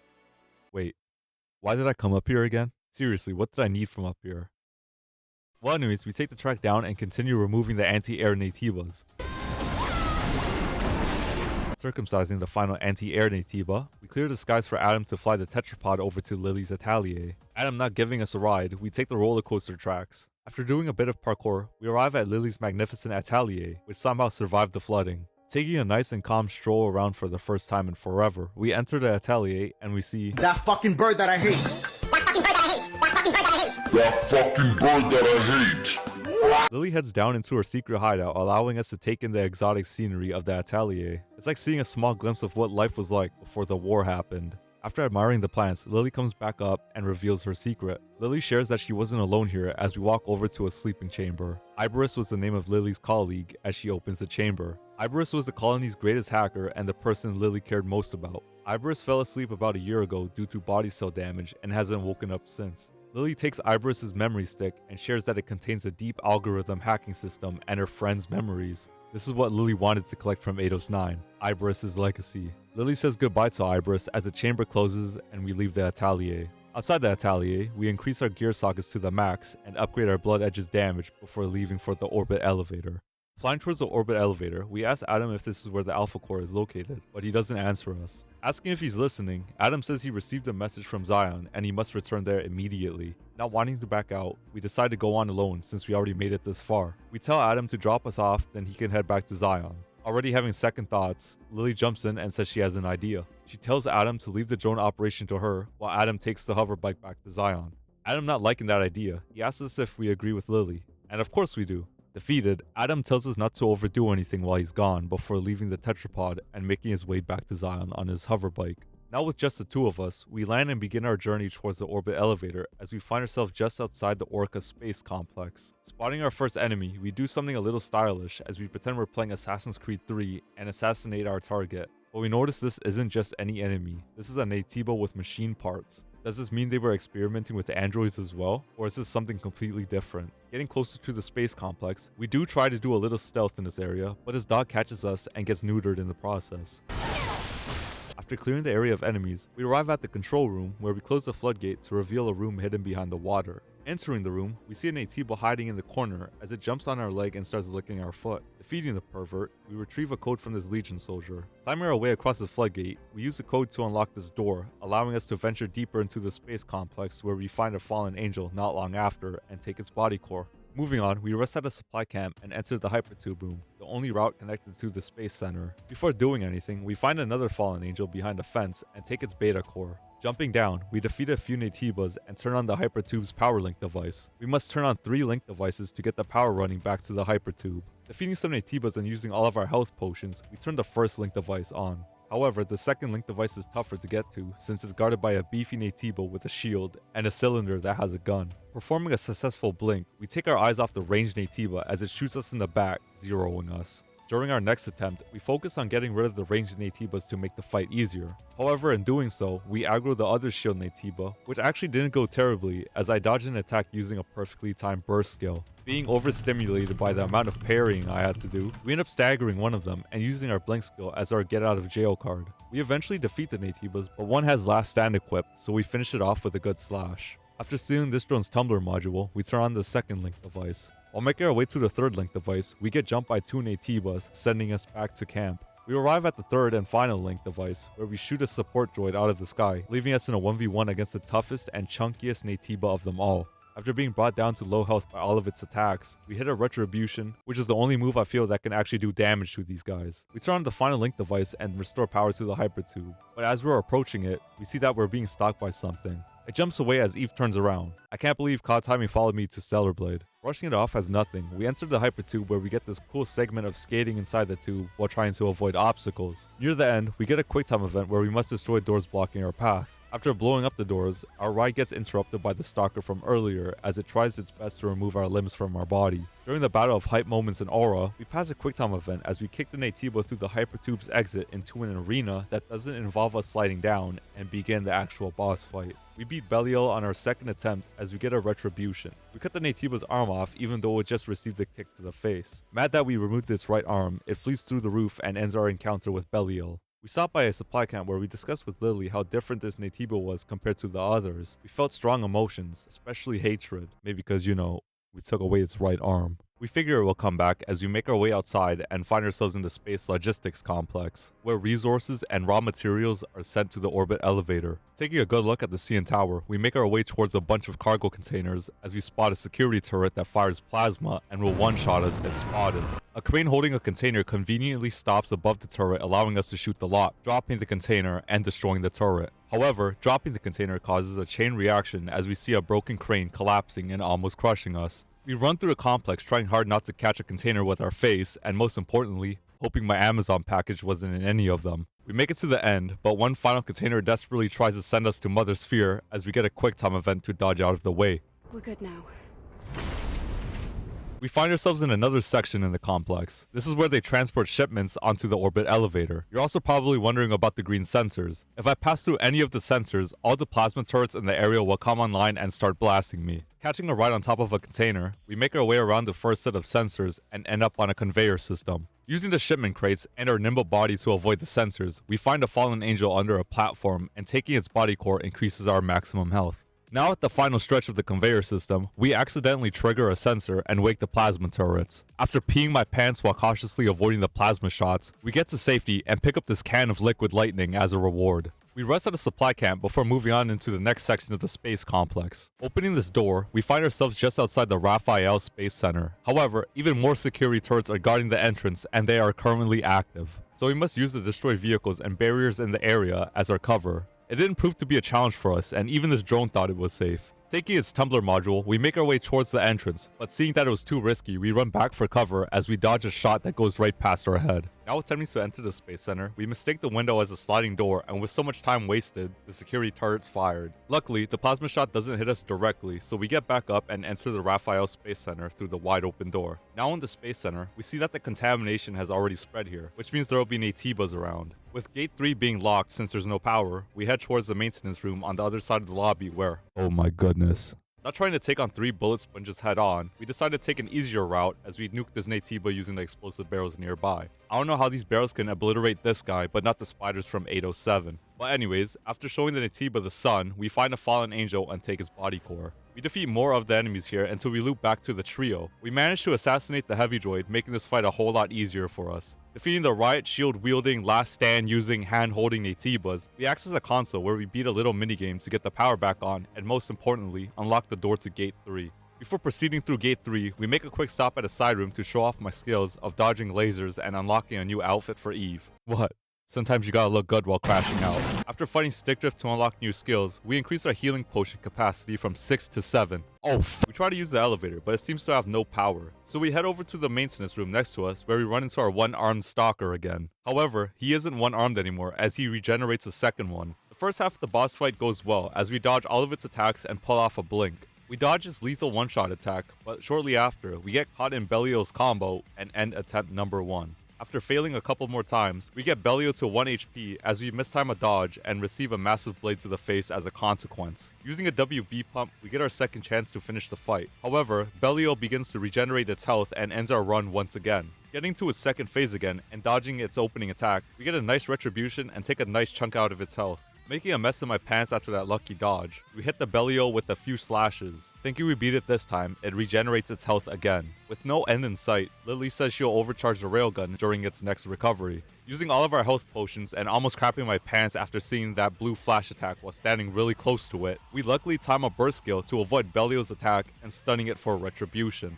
After defeating the Bellio for the 4th time, it regenerates for one last time as we equip the railgun and blast Bellio to Kingdom Come with an overcharged shot on attempt number 10. The shot was powerful enough to blow Bellio's upper half schmoove off, and hopefully it gets the message that we're not interested. We find out that the shot overloaded Eve's body cell and made the drone unstable. This means we won't be able to overcharge the railgun more than we have to, so we have to make the next overcharge shot count. Turning on the power to the elevator, we upgrade our blood edge and continue up towards the cargo elevator. Now in the cargo elevator, we can now continue up into space. However, the elevator stops as there is a high level of contamination blocking our route up. Before leaving the elevator, we steal this drone's tumbler module as well as the body core off this fallen angel. On the upper floor, we see just how bad the contamination is as we see a large source of it hanging on the wall, along with enemies that can be easily dealt with by just running past them. With the elevator out of commission, we take to the tower's outer wall as we slowly climb across and stop to admire the scenery of my home country. Jumping back into the tower and a level higher, we crack open a monster energy drink and beat on a hive and its spawn. After my nightly routine, we slide down to reach a zipline and make our way above the cargo elevator. Things go immediately wrong as debris starts raining down on us. We make it to the end of the elevator as we almost get flattened by a steel beam. For our final effort, we run across a piece of debris and get hit with a QuickTime event. Passing it, we grab onto a ledge as we see the cargo elevator plummet back down. After a stress-inducing detour and one step closer to the orbit elevator, Eve says what I'm always thinking while doing this challenge. If it's not one thing, it's another. Carrying on, we defeat the Naytibas guarding the platform and enter passenger lift 161, which will be taking the rest of the way up. In the lift, we are greeted by Arisa, a humble maid and the guide for the VIP room. Although she is not human nor android EIDOS, she is a complete android, a clanker if you will. Racism aside, Arisa tells us that all passenger transport has been suspended due to a code red and we must stay in the lift until it is safe.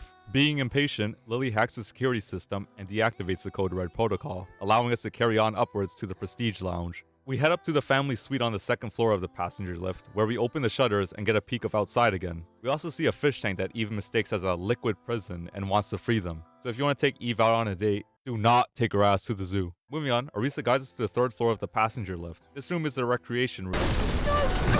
No! Arisa! She was just a maid, you scumbags! After parrying like crazy, we avenge Arisa and check on her under the rubble. With being seriously damaged and beyond repair, Arisa says it was an honor to serve us and says her farewell as our humble maid ends her guidance, while I stare at my screen with tears in my eyes. I've only known her for 5 minutes and I was already attached. An emergency rope drops down, and climbing up we find ourselves on the 4th floor of the passenger lift, where we see that it's contaminated and bloody. Looks like something out of Raccoon City. Boom! Another Resident Evil reference. We also find a fallen angel up here and take its beta core before making our way up into the Prestige Lounge, where we are greeted by this oral farming Naytiba who thinks they deserve a boss-like entrance. After separating this poser's upper half from its lower half, we arrive at yet another elevator. We can't access this elevator since only AI with administrator privileges can use the system, but if we somehow reset the AI, the elevator can be used without them. Heading over to a nearby supply camp to check on our drone, something slips past and watches us through some gaps behind the wall. Whoever this is seems to be interested in our drone as it scans it. We get a small glimpse of who's stalking us as we see a robotic mannequin face just before it runs off. We hear whoever that was, but when Lily begins to scan the area behind the wall, she finds nothing.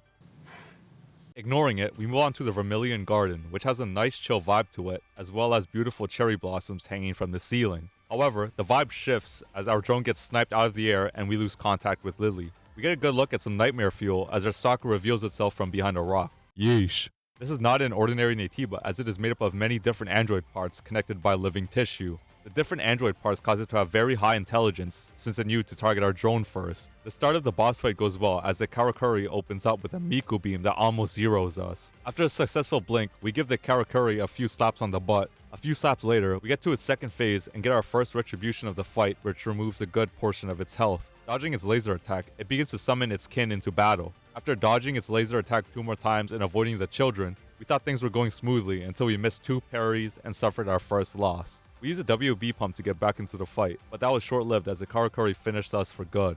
On our next attempt, we popped Takimo to deal some good damage, and once it ended, we got surrounded by the babies, but a quick burst skill frees us. Karakuri summons the firing squad as we see red lasers pointing at us. Rage baiting the minions into blowing themselves up, we dodge Karakuri's first laser attack, but the second one sends us to the doorstep of Mother Sphere. Becoming enraged, Karakuri starts to fire its laser around the room all willy-nilly, and ends our run again.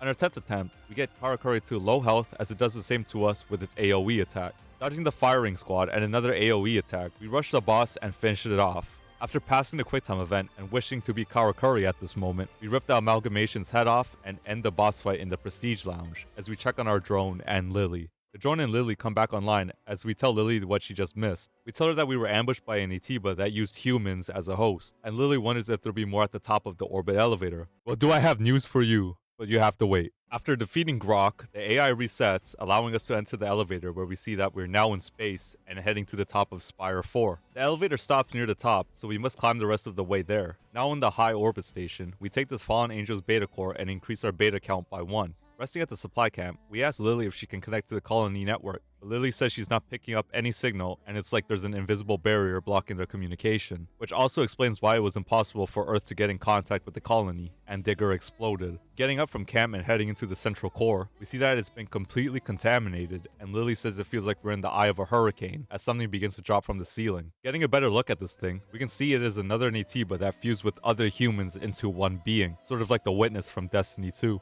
We can see the pain the abomination is going through, so we hop down to end it once and for all, as we barely do any damage. Getting the Democrawler's health low enough, it begins to rip a sword out of its body. After dodging its laser attack and putting in more work, the Democrawler does its AoE attack and nukes our health bar. It then teleports in front of us and ends our first attempt. During our next attempt, we get our first retribution as we treat the Democrawler as our overgrown pincushion. After failing a parry, we end up using another WB pump to continue the fight, where the boss teleports to the center of the arena and begins phase 2. Not long after, the boss teleports in front of us once again and ends our fight. Back at camp, I realize I haven't upgraded our blood edge, so after doing that, we head back into the fight with more confidence. And on our 16th attempt, we finally beat the Democrawler. We pass the quick time event, cutting the Democrawler's robotic leg off and replacing it where the leg shouldn't be as we plunge our sword deep into the Witness's mind. Sticking our arm into the Democrawler to retrieve the Alpha Core, we find out there's in fact no core inside the beast as the massive arm snatches Eve and throws her out into space, causing damage to her body cell as she gets hit by pieces of the Spire. Knocked out and floating in the middle of space, we wake up as we get the big reveal. The real Alpha Natiba is outside of the orbit elevator. We tell Lily to use all of our body cell power to overcharge the railgun, but Lily is hesitant as she says that we won't survive it. Not worrying, the whole point of our existence is to just complete the mission. Lily flies the drone towards our arm and connects her body cell's power to overcharge the railgun. Our first shot is blocked as the Alpha closes its eye. To open it up again, we must destroy 3 of its little eyes first. After destroying the 3 eyes, the big eye opens, allowing us to use the last of our body cell's power to defeat the Alpha.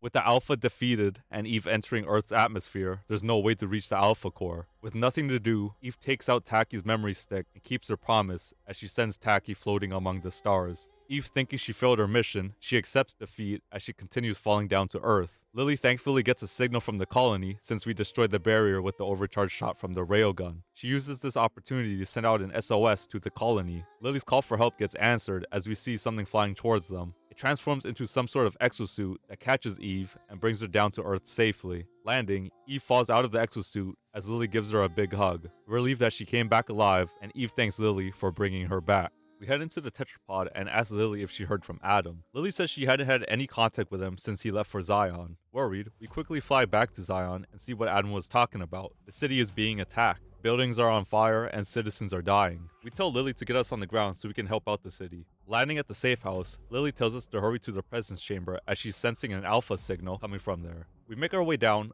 upgrade our blood edge, and head towards the presence chamber. We see Man fighting off something, but as he charges towards it, he gets thrown back into the wall, causing him to lose a lot of blood and passing out, just as we enter the presence chamber. We get a better look at who's causing the chaos in Zion, as it's the Natiba that took out Taki in the beginning of the game. We ask why it's doing all of this, as we learn that it can speak, and it asks us how we feel about being responsible for the fall of Zion. The Natiba talks about a he choosing Eve and not them, even though they have proven so much already. Confused, Eve asks what they are talking about, but the Naytiba calls her slow and won't let her anywhere near him, beginning the boss fight against the unidentified Naytiba. This fight is tough since all of its moves put us on the doorstep of the colony. The fight goes wrong as the Naytiba dodges our blink and we mistime a dodge, ending attempt number 1. On our second attempt, we somehow miss our blink attack as the Naytiba performs a repulse attack, grabbing us and resulting in an insta-kill. A few attempts later, we get our retribution that takes a good portion of its health. We dodge Naytiba's tracking range attack as well as its BS slam attack. While performing a burst attack, the Naytiba cancels it as it stuns us and teleports to the center of the arena, triggering a wipe mechanic. Here we must destroy the yellow orbs in the sky to prevent the wipe, but I wasn't fast enough and got smited instantly. After another retribution, a few good cross waves, and a burst skill attack, we get to the white mechanic and almost die as we clutch up and dodge the final shot before destroying the last orb. Destroying the orb stuns the Naytiba and gives us time to perform another retribution. A few hits later, we get to the boss's second phase as it immediately downs me. Using a WB pump, we perform a successful blink as well as a repulse to stun the Naytiba. We pop Takimo to lower the boss's health as much as we can. But near the end, the unidentified Naytiba performs yet another wipe mechanic. On our final orb, we get smited and end our best attempt yet. After failing a couple more times and having to wake up for work in a few hours, I decided to call it quits and end day 1 with 25 attempts.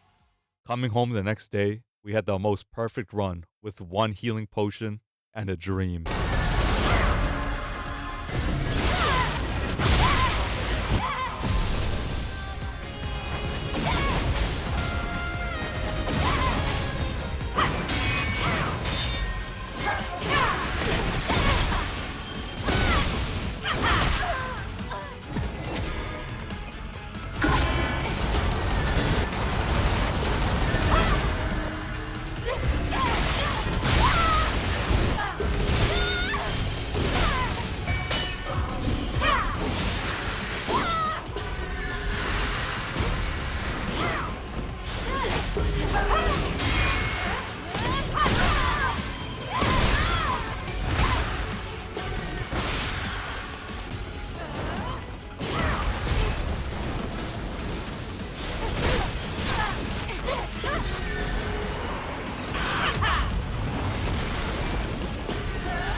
After what felt like an eternity, we land a successful slash and defeat the unidentified Naytiba on our 41st attempt.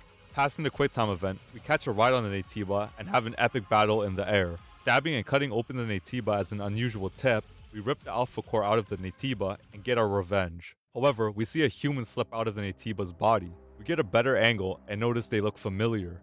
It's Raven, from the Legacies. Now exposed, Raven uses the blood to make her escape from the presence chamber. We see that man is still alive, and as we check on him, he tells us to go check on Oracle by the hyperdrive, not him. Heading over to the hyperdrive, we spot Oracle lying on the steps surrounded by blood. When we get closer to him, we notice that Oracle is not who we thought he was. Oracle is not human. He is the first ever fusion between an Andro EIDOS and a Naytiba. He's also the first of the Alpha Naytibas. Oracle then tells us about his past, saying he slaughtered countless humans and was left for dead after the colony extinction. The humans found him and saved him, causing him to lose all reason to fight. After sealing his power of the Alpha, he gathered all the survivors he could and built XION to atone for his sins by protecting them. After revealing his past, Oracle asks us for the last Alpha Core. We tell him that we lost it in space, and in his response, he reaches into his chest and pulls out his Alpha Core and thanks us for giving his life purpose. Now with the 4 summoning keys. Wait, wrong game. With the 4 Alpha Cores, we can now fuse them together and create the Master Core. Oracle hands us the Master Core so we can meet the Elder Naytiba as he passes away, leaving the rest up to us. Back on the surface, we see that the fires have died down and just how bad the state of XION is. Before heading over to the Elder Naytiba's nest, we say farewell to the citizens of XION, as they are thankful that we came just in time to save most of them, and they will rebuild XION better than ever.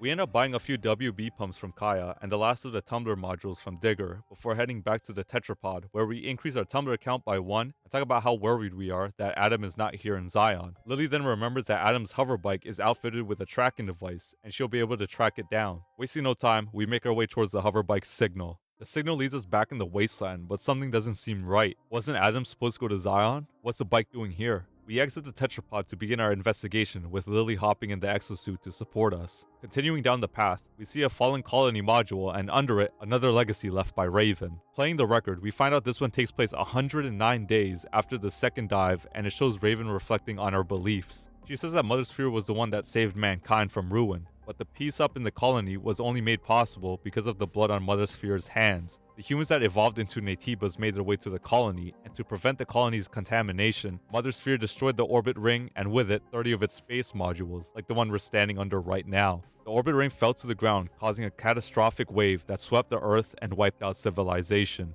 Now only Naytibas remain. At the beginning and the end of the final war, his Mother Sphere. And with that, Raven ends the recording. Lily disagrees with Raven's beliefs and calls her delusional, believing that we're still human. Lily wants Eve to agree that she's right, but even Eve doesn't know what to believe anymore. We find Adam's bike as well as a pool of blood, meaning that he's injured nearby somewhere. Carrying on past the bike, we find ourselves just outside the Elder Naytiba's nest. Approaching the entrance, we get interrupted as we hear someone laughing. Looking up at the cliffside, we spot Raven, who teleports right in front of us to spark a conversation. Raven believes that she was just a tool to guide us to him, and the legacies she left behind were part of the plan. She then tells us that we won't be able to see him as we give our best Smosh intro impression. Shut up!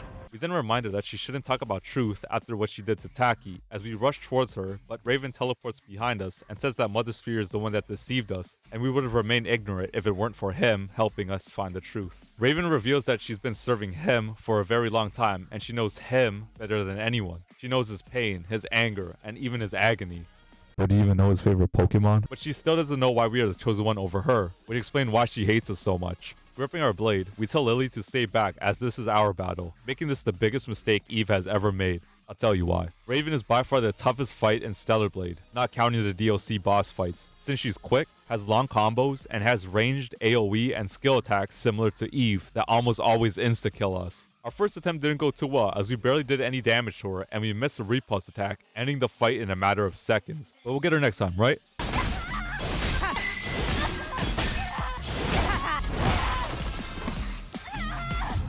I guess not. On our 11th attempt, we get our first retribution, which means we're getting better at the game. However, we miss a kick and pay the price for celebrating too early. Getting that retribution gave us a boost of confidence, since our next attempt, we get Raven to her second phase and an intermission. Raven and Eve collide swords, as Raven says there's an unspoken truth that Eve doesn't acknowledge. After kicking Eve on the ground, she predicts that Eve will go back to the colony as a hero after completing the mission. Since Eve learned so much about the truth already, she can't be manipulated anymore. Raven says the information that Eve has gained is no use to Mother Sphere or the colony and will be discarded like trash. After crazy laughing, we begin phase 2 of the fight. In this phase, Raven can parry our beta skills and stun us. We don't take any damage, but we do waste beta power.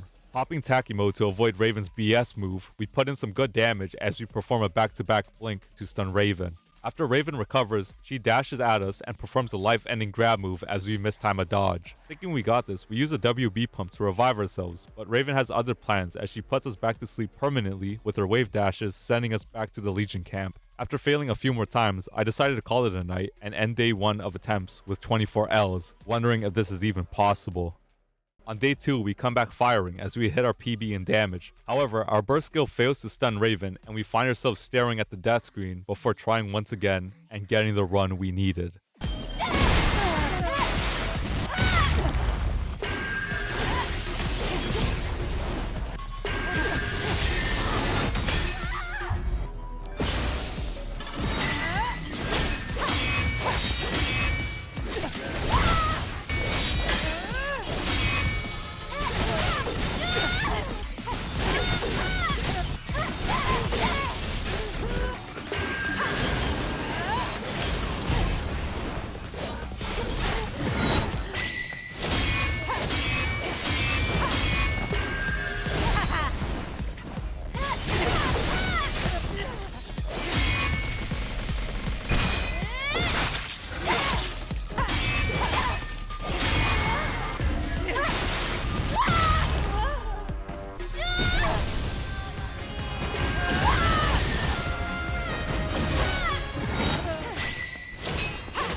And after 43 attempts and at the edge of madness, we take down Raven, ending the hardest boss fight in the game. With one final push, Raven rushes us, but with our quick reflexes, we pass a QuickTime event and rip Raven's left arm with no effort. Raven then tries to swing a sword at us, but we parry it and cut her other arm off as we grab her sword and impale her on the cliffside. Raven wonders why we're hesitating to finish her, as she's trying to get into our head by saying we're human. But since we can't be manipulated further, we rip the swords out of Raven and sever her mainframe nerve fibers as well as her exospine. We chuck Raven's sword back to her as we tell her that she's taken so much from us, and in return, she can watch us roll the credits in her useless state. Not wanting us to proceed with the story, Raven begs us to zero her as it wouldn't be our first time catching a body. We ignore her like the Chad we are, since we know better than to become like Raven. Raven then cries out for us to come back, knowing she can't do anything to stop us from seeing him, but we continue to ignore her and walk towards the Elder's Nest. Approaching the nest's entrance, we use the master core we formed as a key to unlock the stone door and allow access to the Elder's Nest. We make our way into the nest, but during the load screen, my game crashes. Since the game didn't autosave, we find ourselves back at the Legion camp before the Raven boss fight. Dreading that we have to rematch Raven, we enter the arena, expecting to be here for a few more hours. After using all of our healing potions and clenching our butthole against every Raven attack, we managed to defeat her on our first try since crashing.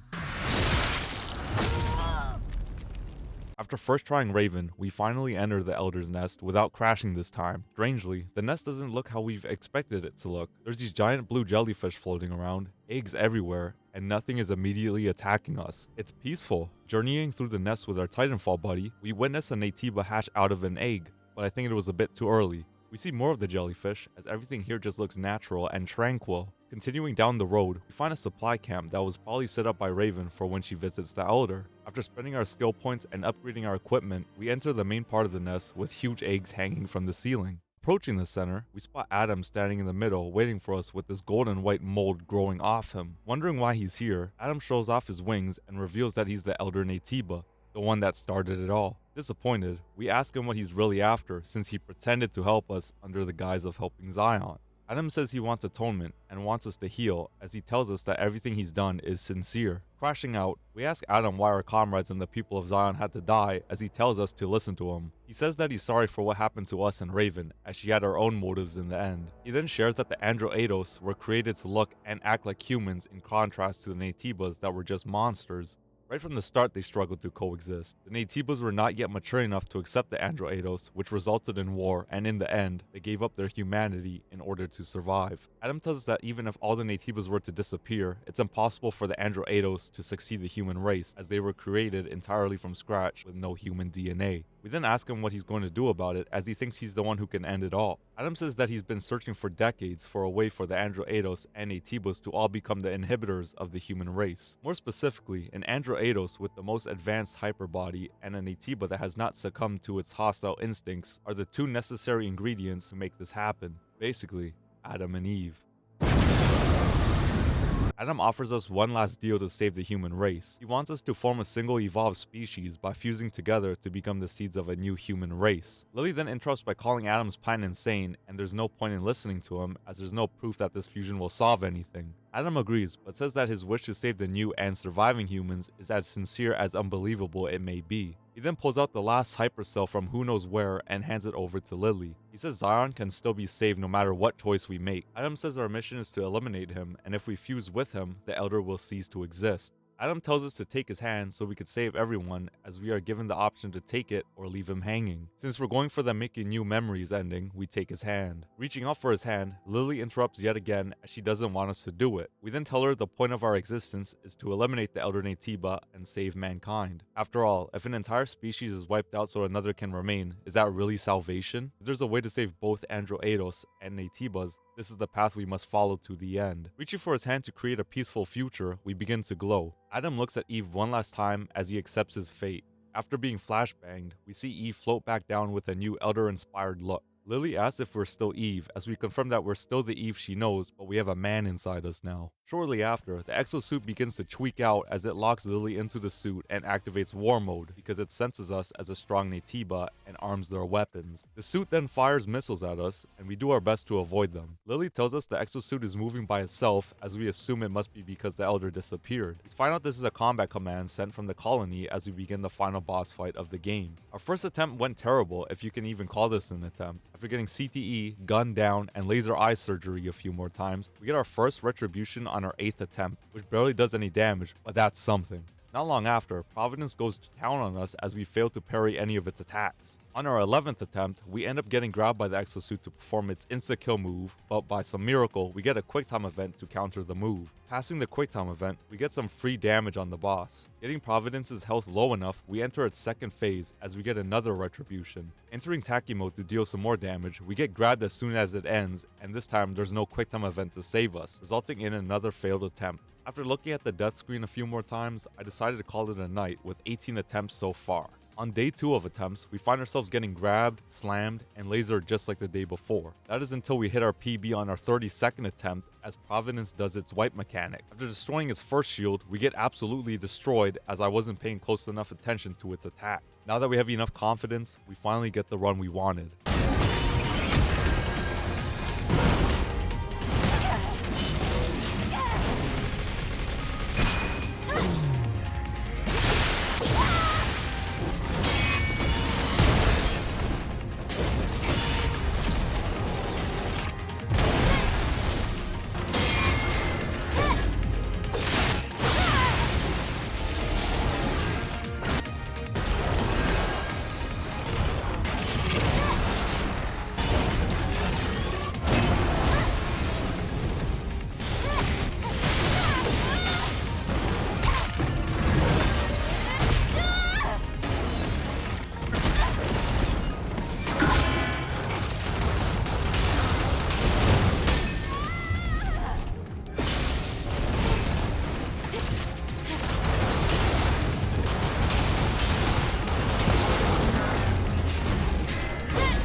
and after 39 attempts, we get Providence's health low enough to trigger a cutscene. At this point in the fight, Lily finds a way to exit the suit as she uses a hacking code from Iberis's memory stick. Successfully hacking the system, the spring locks open, freeing Lily, and she is then thrown out of the suit as we overcharge the railgun once again, blasting the exosuit away. We tell Lily to hide herself as Providence gets back up after tanking the shot. Since Lily's out of the suit, there's nothing stopping us from instantly smiting the smart fridge. So we activate our Super Elder Naytiba powers, which is just Taki mode but with an Elder reskin, and spam Blade Fury as the boss enters a Destiny 2 final stand with a timer. Slowly but surely, we defeat Providence with a lot of time left before it manages to wipe us, and I can now answer with confidence and satisfaction the question you all have been waiting for. Yes, you can beat Stellar Blade in first person on the hardest difficulty. But the game's not over yet, as Lily comes out from hiding after we obliterated Providence and hugs us as I wish I was Lily right about now. We then head out of the Elder's Nest to meet at the Tetrapod. Outside, we take one last look at the Elder's Nest as we hear a woman's voice coming from behind us. Looking behind us, our retinas start to burn as we see a girl in a dress glowing immensely while she recites a poem from the colony. Turning off the lights, we get a better look at this mysterious girl and find out she's actually Mother Sphere. Mother Sphere says that we have more than met her expectations, but finds our final decision was a bit disappointing. She still thanks us, and Lily asks what the hell Mother Sphere means by that. Mother Sphere then ends the EVE protocol as a bunch of airborne fleets appear behind her. The fleet spotlights shine on us as Mother Sphere bids farewell, hinting that she wants to dispose of us. Disappearing without answering our questions, the ship's side flaps begin to open and reveal drop pods. The pods then get released from the ships, surrounding us as they hit the ground. Realizing that there's too many of them, we tell Lily to hide as we see angels stepping outside their pods ready to fight. Since this was Mother Sphere's plan all along, we decide to play our part as we unleash beast mode once again to take on the army of angels. After this cool segment of fighting off Mother Sphere's angels, the screen fades to black and the credits roll. When the credits end, we see Eve standing in a field of dead angels as she has won the battle royale. We get an idea of how long the battle was as Eve looks at the rising sun. We then get a shot of Lily in the hyperdrive, inserting the last hypercell with the citizens of Zion celebrating with her. Thanks to Adam, XION is now fully alive as the sphere in the center begins to glow, with the citizens celebrating this massive W. We then see Eve aura farming on the top of the sphere as she leaps off and a message appears teasing another game. And with that, my first person playthrough of Stellar Blade on the hardest difficulty comes to an end. Sorry if I confused you with my storytelling, or if you got vertigo. This is my first time doing a video like this, and I definitely learned a few things from this experience. With the second game officially being announced, I thought this was a perfect time to get a Stellar Blade video up, and why not do it in an interesting way. So if you enjoyed the video, please leave a like and a comment. It'll help me out a lot, and it'll show me that it was worth my time and effort. Also subscribe if you're new. This is my first video of 2026, with many more to come. Thanks again to EAZEN or EAZEN for making the first person mod. It was a blast, and I hope you make another one for Stellar Blade 2. Thanks to Shift Up for making the stellar game, and I hope the second one is even more stellar. And thank you viewer for watching this video. It's been Avenge, and I'll talk to you guys later. Peace.